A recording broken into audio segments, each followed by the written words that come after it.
전국 해법을 모색한다. 오늘은 이영작 서경대 석좌 교수와 함께 하겠습니다.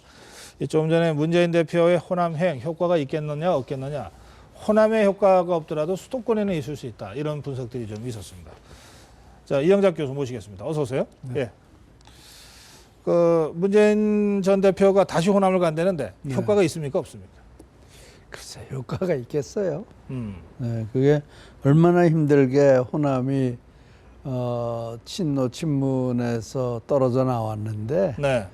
그게 그렇게 갑자기 또 마음이 바뀌어가지고 효과가 나기는 어렵겠죠. 근데 네. 이제 만약 그래도 거기 이제 호남의 그 친문 친노 세력이 아주 네. 없는 것은 아니니까 네. 그분들을 격려한다는 그런 뜻은 있을 수 있겠지만 기죽지 마라. 그렇죠. 네.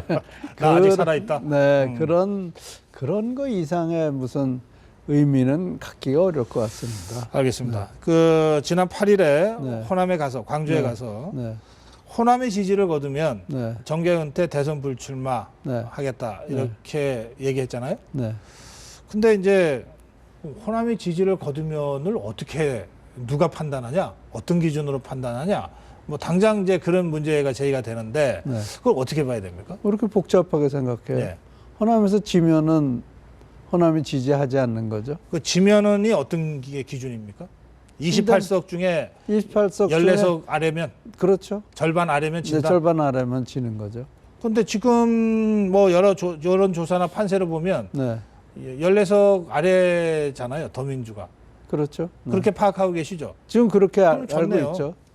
그럼 아직 뚜껑을 열어봐야 하는 거죠. 네. 뭐 대충 지금까지 이제 모든 그 인디케이션 자체는 네. 그러면 지는 걸로 나오고 네. 있겠죠. 그럼 만약에 지금까지의 흐름이 변화가 없어서 네, 2차 방문에도 불구하고 변화가 네. 없어서 네, 뭐 이 국민의당이 호남 28석 중에 네, 국민의당이 뭐 20석을 했다. 네, 그다음에 더불어민주당이 8석밖에 못하죠. 네, 그러면 네, 그다음에 이 정당별 투표에서도 네. 광주 호남 지역에서 네, 국민의당이 더 많이 나왔다. 네. 이렇게 되면 네. 이제 진 거다 이 말씀이잖아요. 그렇죠. 그러면은 문재인 대표는 그 다음 날로 이제 대선 불출마 선언, 정계 은퇴 선언 이걸 해야 된다는 뜻이네요. 자기가 그렇게 한다고 근데 그랬지만 할 것 같습니까? 실제로 할지 아닐지는 두고 봐야 되겠죠. 그건 네. 또 왜 그렇습니까? 아니 정치인이란 게 그렇잖아요. 정치인들이 말대로 했으면 지금 정치가 이 모양이 되겠어요. 네. 말대로 했으면 이렇게 됐겠냐? 그건 참 간단하네요. 그러니까 이 기준은 이거다. 그렇게 간단해요. 네. 선거의 패배라는 거는 다수결 못 얻으면 지는 거 아니에요. 예, 예 네, 그래요. 네, 그렇죠. 네. 예. 더구나 뭐 28석을 놓고 싸우는 거니까. 네, 네. 그럼 14석이 안 되면 진다. 그렇죠. 14석이 13석 미만이면 지는 거죠. 알겠습니다. 좀 뭐 지켜보죠. 뭐 과연 네, 그렇게 네. 판단할지. 네, 네. 자, 그런데 또 한 가지는요. 지금 조금 전에 두 전문가 토론에서도 나왔습니다만 이제 네. 재경 호남 민심인데요. 네. 이게 그동안은 되게 이 호남 민심과 연동돼서 움직인다 이렇게 분석들 하지 않았습니까? 네. 이번에도 그렇다고 봐야 됩니까? 근데 이게요. 예. 저는 작년 한 가을 뭐 8월, 9월 그때쯤은 안철수가 잘하면은 네. 또는 손학규 씨가 호남당을 시작한다면은 60석까지도 가져갈 수 있겠다라는 얘기를 했는데 그건 호남 그러니까 수도권 호남하고 호남 합치면 한 20% 되거든요. 네, 네. 그럼 국회의원이 300명이면은 20%면 60명 가져가는 거죠. 네, 네. 네, 그러니까 그는 시동이 너무 늦게 걸린 것이 문제지.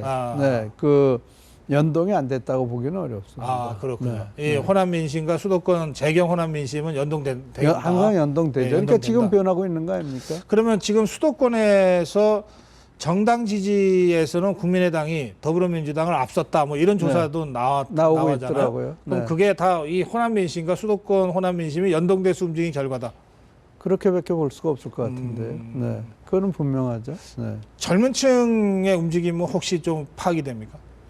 젊은 층 국민의당 네. 정당 지지에 이 젊은 청년들이 좀 몰리고 있다든지 이런 현상은 혹시 확인이 됩니까? 그러니까 그거는 참 보기가 힘든 게요. 네. 과거에는 안철수 의원이 이 젊은이들 지지를 많이 받지 않았습니까? 네. 그런데 최근에 와서는 그런 것 같지는 않고요. 오히려 문재인 대표가 이 젊은 사람들의 지지를 좀 더 받고 있지 않나 이런 생각을 하는데 네. 지금 젊은이들의 또 20대, 30대가 다르거든요. 그렇죠. 네, 예, 그러니까 또 20대 전반과 후반이 또 좀 다르고요. 네, 그래서 그거는 지금 사실 정밀한 분석을 보기 전에는 그런 선거 쉽지는 끝난 않을 것 다음에 같아요. 그렇죠. 진짜 심층적으로 표 분석을 해서 다음 선거를 위한 전략으로. 표 분석으로는 우리나라에서는 안 되죠. 우리가 될 수 있는 거는 이 엑시폴링인데요. 예. 엑시폴링이 저는 국내에서 엑시폴링에 저는 참여를 안 해봐서 모르는데 사실 엑시폴링이 굉장히 중요하거든요. 네. 왜 중요한가 하면은 왜 이 사람이 대통령이 됐느냐, 왜 이 정당을 지지하느냐를 알아낼 수 있는 계기가 엑시폴링밖에 없는데. 엑시폴링이 어떤 건지 좀 설명을 해주셔야. 엑시폴링이라는 건 투표하고 나오는 사람한테 네. 누구한테 투표했느냐. 출구조사. 출구조사죠. 예, 그렇죠. 네. 예. 그 출구조사가 그 민심을 측정하는데 굉장히 중요한데요. 그렇습니다. 우리나라에서는 그걸 잘 활용하지 못하는 것 그것도 같아요. 투표하고 막 나왔을 때, 따끈따끈할 때, 그렇죠. 그때 질문해야 되지. 그렇죠. 하루만 지나도 벌써 예. 다른 얘기하죠. 예. 네. 그래요. 근데 그 출구조사가 네. 뭐 많은 방송사들이 출구조사를 큰 돈을 들여서 하는데, 네. 근데 그거를 이 선거 개표 방송 특집 자료 정도로만 씁니다. 그러면 안 되죠. 예, 이거 네. 정말 그게 중요한 딱하죠. 자료인데. 그렇죠. 예, 이 굉장히 정당들도 네. 뭐 자기들이 돈 내서 그 엑시폴링을 하기 어려우면 네. 이 방송사한테 좀 협조를 받아서 네. 다 이제 개표 특집 방송 끝난 다음에라도 네. 이 로 데이터를 받아가지고 네. 이거를 다음 선거를 위한 밑자료로 또 사실은 선거 후에도 전국을 해야 그렇죠. 되니까 전국 정치하기 이걸 해야 위한- 될 텐데 네. 그거 왜 그게 안 그렇게들 되죠. 안 하는지 모르겠네. 예. 아직 우리가 할 줄 몰라서 그럴 거예요. 예. 미국은 그게 참 잘 돼 있거든요. 어느 연령대에서 왜 이 후보가 됐는가를 그렇죠. 갖다가 예. 아주 가볍게 알아내거든요. 그리고 사실은 이 엑시폴링, 그러니까 출구조사를 하려면 네. 면접조사가 불가피하거든요. 그렇죠. 나오는데 그 예. 바로 앞에서 그러니까 하니까. 지금 조사는 뭐 ARS는 말할 것도 없고 되게 그렇죠. 전화로 하는데 그렇죠. 이 출구조사는 조사원이 직접 그 근처에 그렇죠. 100m, 네. 50m 그 바깥에 안에서 기다렸다가 거기서 딱 나오는 유권자를 네. 상대로 물어보고 그렇죠. 이렇게 해야 되기 네. 때문에 심층 조사가 오히려 가능하다. 그렇죠. 뭐 그렇죠. 그렇게 아주 심층은 아니지만 뭐 정말 간단하지만 또 사실은 그래도 핵심을 딱 예. 집어내더라고요. 투표를 하고 나오는 유권자이기 때문에 네. 뭐 혹시 내 본심이 드러날까 이런 걱정 없이 솔직하게 그렇죠. 얘기해 줄 수 있는 그렇죠. 장점도 있고. 네, 네. 그러니까 그래요. 예. 네. 알겠습니다. 자, 그리고요. 결과적으로 보면 네. 아까 뭐 60석까지도 예상하셨는데 원래 국민의당이 그랬었죠. 고생하다가 네. 뭐 사실은 거의 네. 죽을 뻔하지 않았습니까? 네. 하다가 살아나서 네. 이른바 녹색바람이라고 하는 거. 이저 녹색 옷들을 입고 다니니까 네. 녹색바람이라고 부르는데 네. 녹색바람이 어느 정도 부는 데까지는 성공한 거죠. 저는 그 녹색바람이라는 식으로 이렇게 말을 한다든지 네네. 안풍이라든지 하는 것보다는 호남의 정치적 욕구를 표출하고 있다. 그래서 저는 이거 녹색바람이라기보다는 호남바람이라고. 호남바람이다. 호남바람입니다. 옛날에는 황색바람 그러면 호남바람이랑 딱 일치가 됐는데. 근데 아무튼 이건 호남바람이라고 봐요. 호남바람이다. 네, 예. 호남이 정말 자기네들이 원하는 걸 이제 찾기 시작을 한 것 같아요. 알겠습니다. 그래서 저는 이걸 갖다가 출애굽에 비교해서 출애굽? 출친노라고 그럽니다. 출친노. 네. 예. 친노로부터 벗어나서 네. 마침내 호남의 바다로 네. 안철수가 살아 돌아왔다. 안철수가 살아 돌아온 것보다도 안철수는 이제 어느 정도 역할이 끝나면은 거기서 끝나겠죠. 이 출친로가 끝나면 이제 호남의 땅으로 진정한 호남 정치의 땅으로 들어가게 되겠죠. 알겠습니다. 자, 그래서 다시 또 호남 얘기를 우리가 안 할 수가 없는데 네. 김정인 더불어민주당 대표가 대국민 성명까지 내면서 이런 얘기를 했어요. 네. 가짜 야당이 아니라 진짜 야당을 뽑아달라. 네. 그러니까 국민의당이 가짜 야당이라는 거죠. 예. 옛날에 뭐 이중대 뭐 이런 얘기처럼 네. 들립니다. 그리고 또 같은 날 이 기자와의 인터뷰에서는 안철수 대표는 결국 일부 지역의 일부 지지만을 가지고 대권을 쟁취하겠다는 것 아니냐, 내가 보기에 불가능하다 이랬어요. 네. 그럼 이 일부 지역이 지금 교수님 말씀하시는 바로 그 호남 아닙니까? 그렇죠. 네. 그럼 이거 갖고는 불가능하다는 거 아니에요, 그죠? 이 김정인 대표의 불가능하겠죠. 발언은 네. 아니, 물론 네. 그렇죠. 아니 네. 호남만 갖고 된다고 그렇게 그런 순진하게 사람은- 생각하는 사람이 누가 있어요? 그렇죠. 네. 어쨌든 네. 네. 그런데 또 문재인 전 대표는 호남에서 지지하지 않으면 나는 뭐 정계 은퇴하겠다고 또 이랬단 말이에요. 네. 이거 그러니까 왜 이렇게 서로 완전히 수준이 다른 얘기를 아니 하게 그러니까요. 되는 거예요? 예. 지금 어느 쪽 말이 좀 더 이게 현실에 부합합니까? 양쪽에 어느 정도 말이 다 되는 말이죠. 이런가 하면 문재인 대표가 가지고 있는 지지 세력은 주로 친노 친문으로 대표되는 네네. 좌파 세력이고요. 네네. 또 지금 그 호남은 그 좌파 세력과는 이렇게 결별돼 있죠. 네네. 이게 이 말하자면 지금까지 야권 세력이라는 것이 반분돼 버린 셈이란 말이에요. 네. 그러니까 지금까지 좌파 세력이 우리나라에서 40%라고 그랬는데 그 40%의 진보 세력이 20%, 호남 세력이 호남이 20% 이게 지금 나눠졌다. 양분하고 있으니까 아하. 누구든지 하나만 가지고는 안 되는 거겠죠. 그러니까 문재인으로서는 호남이 필요하고 안철수로서는 진보가 필요하고 그렇죠. 네. 그런 뜻이다. 그런 뜻으로 봐야 되겠죠. 네. 그래야지 되는 그럼 거니까. 둘이 합치면 간단한데 그거 왜 나눠졌을까요? 그런데 원래 하나로 있었는데. 갈라졌죠. 갈라진 거를 손학규 씨가 합친 거죠. 2011년도에. 아, 그러네요. 예, 네, 예. 네. 그 자기가 친노 운동권을 불러들이면 자기가 대권 주자로 될 줄 알았는데 천만의 말씀 그게 안 되고 아하. 잡혀 먹혀버린 아, 그런 그렇구나. 모습이 되고 말았죠. 예. 갈라졌던 이 야권의 두 세력을 하나로 네. 합친 게 손학규고 네. 합치면은 자기가 대권 주자가 될 줄 알았는데 오히려 친노 세력한테 잡아먹혔다. 결국 친노 세력한테 호남이 잡혀 맥힌 꼴이 돼버린 그런 꼴이 됐군요. 네, 알겠습니다. 자, 이래서 다시 지금 나눠진 상태고 나눠진 네, 상태에서 또 서로가 필요하니까 서로를 어떻게든 또 좀 흡수해 보겠다고 지금 하고 있는 그런 거죠. 식의 정치는 끝나야 되겠죠. 이제는 그거 끝나야 됩니까? 네, 네, 네. 알겠습니다. 오랜만에 손학규 말씀이 잠깐 나왔는데 네, 이번에 뭐 하여튼 저 SOS를 여러 차례 받았습니다. 네, 더불어민주당으로부터도 받았고 네. 국민의당으로부터도 뭐 여러 차례 요청을 받았는데 결국은 안 움직이는 걸로 네. 결정을 했습니다. 네. 그러면 뭐 정계 은퇴한 사람이기 때문에 뭐 정계 은퇴 원칙에 어긋난다 이래서 지원 유세를 안 했. 정계 은퇴에도 뭐 원칙이 있는지 잘 모르겠습니다만 네. 어쨌든 앞으로도 안 움직일까요? 어떻게 보십니까? 이번에 손학규의 선택과 행보에 대해서 어떻게 평가하십니까? 손학규 고문의 선택은 안철수는 아니죠. 국민의당은 될 수가 없죠. 네. 그거 왜 그렇죠? 그러니까 국민의당은 지금 적어도 분명한 국민의당의 리더가 있지 않습니까? 안철수. 네. 예. 적어도 지금 현재는요. 네네. 그러나 더불어당은 리더가 날아가 버릴 수가 있죠. 문재인 대표가 지금 그러네요. 호남에서 지면 그만둔다고 했으니까. 그만둔다고 그랬거든. 어차피 호남에서 지면은 네. 대권 주자로서의 희망은 없어지는 거니까요. 네, 그래서 거기에 그 리더십의 공백이 생기니까. 그걸 기다리고 있는 겁니까? 그러니까 기다린다기보다 거기 기회가 있을 수 있다는 거죠. 예. 네, 그렇게 보이는데 제가 볼 때는. 그거를 염두에 두면서 지금 상황을 관망하고 있는 거다. 그러겠죠. 그렇죠. 그러면 네. 지금 안 움직인 것이 잘한 겁니까?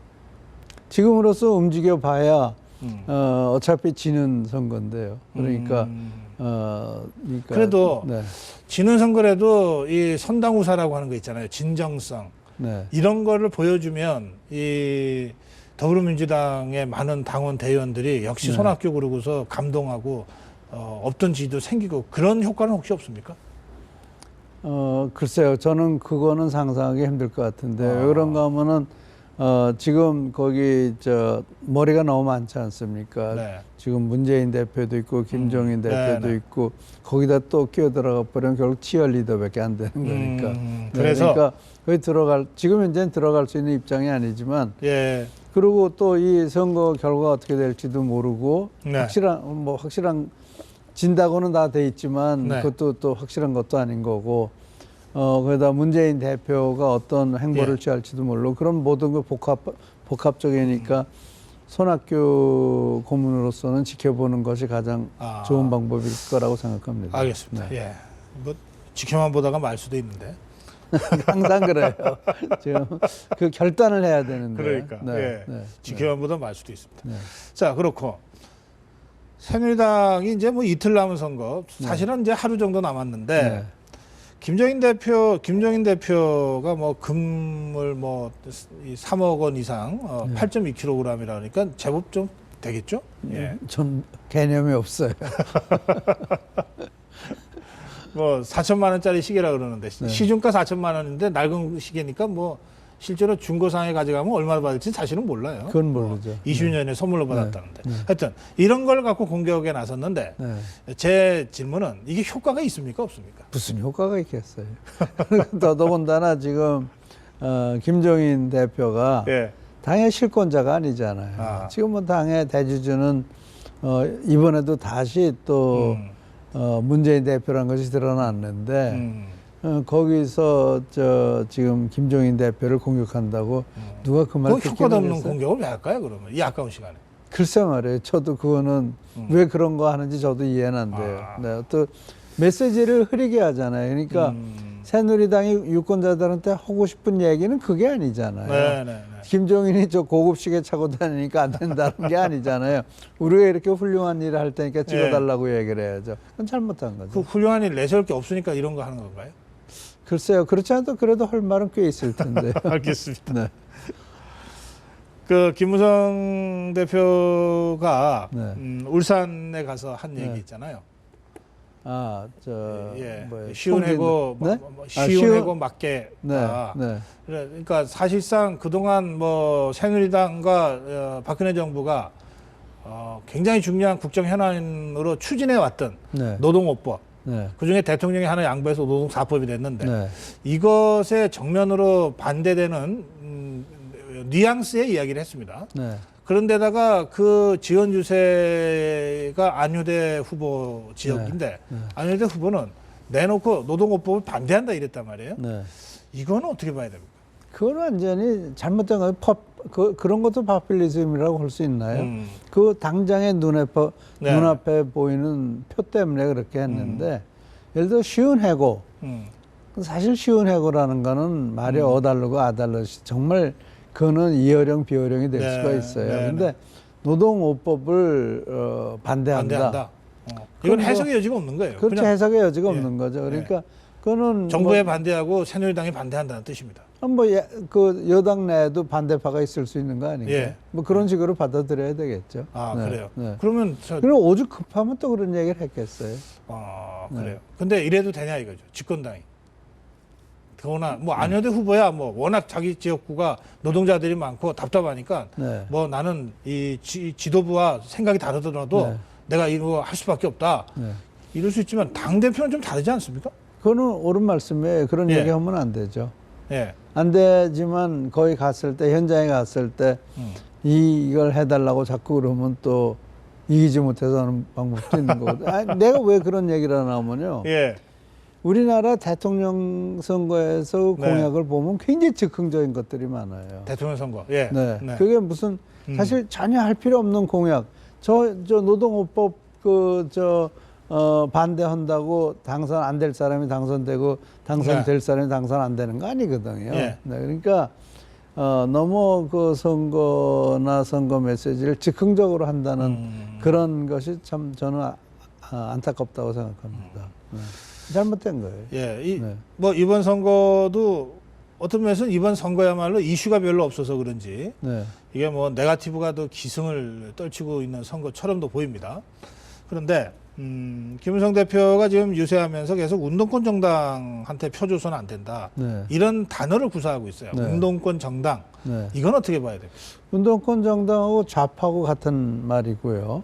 지금 뭐 예를 들어서 이제 운동권적인 시각을 가지고 있는 게 많거든요. 예를 들어서 지금 뭐 개성공단 재개하겠다는 거 아니에요. 야당이 네. 승리하면은 또 야당이 승리하면은 테러방지법도 폐지하겠다는 거고 네. 지금 또 현재 돌아가는 거 보면은 뭐 구통진당 사람들한테 뭐 국회 들어갈 수 있는 기회를 열어주고 근데 그런 것에 대해서 사실은 국민들은 그렇게 불안할 거예요. 네. 그러니까 그런 국민의 그 불안 심리를 운동권 정당이라고 그래가지고 예. 몰아세우는 하나의 공격 포인트가 되는 거겠죠. 예. 네. 설명을 그러니까 그렇게 그런 빌미 이해는 되는데 네. 그렇다고 더불어민주당이 운동권 정당이다. 이건 좀 너무 심한 거 아니에요? 전에 보니까 예. 운동권 정당 아니라고 그러니까 뭐 어디 나온 거 보니까 31%가 운동권 출신이라 그러더라고요. 그러면 아니 그렇게 따지면 저 새누리당에도 운동권 출신들이 덜어 있죠. 근데 아마 예. 이게 무슨 옛날에 민주화운동 한 걸 무슨 그것과는 다른 걸 거예요. 예. 그 이상은 그러니까 실제로 그 386 세대라든지 과거의 386 세대 중에서도 좌파 무슨 네. 무슨 뭐니 뭐 NL이니 뭐니 난 그 영어도 잘 모르겠는데 네. 뭐 PD, NL 뭐 예. 그런 거 그런 거기에서 활동하던 사람들을 지칭하는 거 아닌가 싶기는 해요. 네. 알겠습니다. 아까 뭐 이미 말씀을 하셨는데 사실은 이렇게 국가를 경영하겠습니다. 네. 이렇게 집권당으로서의 책임과 의무를 다하겠습니다. 또는 네. 이렇게 야당으로서 문제를 제기하겠습니다. 이렇게 해야 될 얘기들이 얼마나 많은데 네. 뭐 자꾸 무슨 저 별로 효과도 없는 무슨 시계가 어떻고 그 무슨 뭐 저는 거는 예. 효과는 그건 정말 이런 식의 우스갯거리밖에 안 돼. 이것으로는 네거티브도 그런 네거티브는 예. 좋은 네거티브가 어쨌든 아니에요. 예, 네. 이 20대 국회를 구성하는 선거인데 네. 참으로 좀 걱정스러운 그런 점이 그런 좀 심정을 없는 감출 건 수가 아니죠. 없습니다. 예. 네. 오늘 여기서 마무리하겠습니다. 고맙습니다. 네. 예.